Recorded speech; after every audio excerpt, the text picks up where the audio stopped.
Idioms come out with flying colors means victorious or to succeed exceptionally well.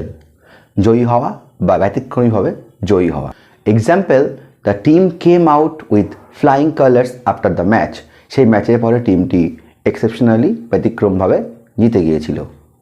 Next, to and fro means moving repeatedly from one place to another and back again. অর্থাৎ বাংলায় এদিক ওদিক, বারবার করে এক জায়গায় যাওয়া এবং সেখান থেকে সেখানে ফিরে আসা। Example, he is moving to and fro in the garden. সে বাগানের মধ্যে বারবার করে ওদিকে যাচ্ছিল বা সেখান থেকে ফিরে আসছিল। Next, to his heart's content means to do something as much as one desires until fully satisfied. তাহলে কোনো একটা কাজ করা যতক্ষণ না সে পুরোপুরি স্যাটিসফাইড হচ্ছে, সন্তুষ্ট হচ্ছে, অর্থাৎ প্রাণ ভরে। Example, he ate lunch to his heart's content. সে তার দুপুরের খাবারটা প্রাণ ভরে খেয়েছিল।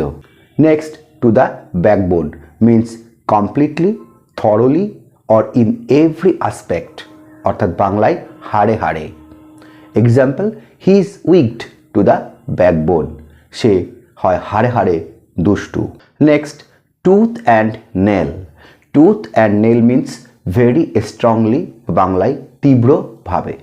Example, he will oppose tooth and nail against the protesters.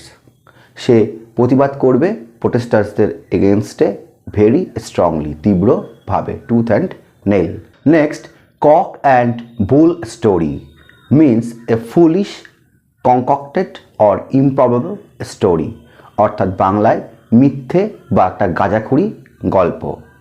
Example, no one likes to read cock and bull story. কেউই গাঁজাখুরি গল্প পড়তে পছন্দ করে না। Next, fit as fiddle means in a very good health, very strong and full of energy, অর্থাৎ যে এখনও খুব শক্তপোক্ত এবং এনার্জি যার আছে আর যার হেলথ খুব ভালো। Example, though he has grown old he is fit as a fiddle. যদিও তার অনেক বয়স হয়ে গেছে, he is fit as a fiddle, সে এখনও বেশ শক্তপোক্ত বা এনার্জি তার আছে, তার হেলথটা খুব ভালো।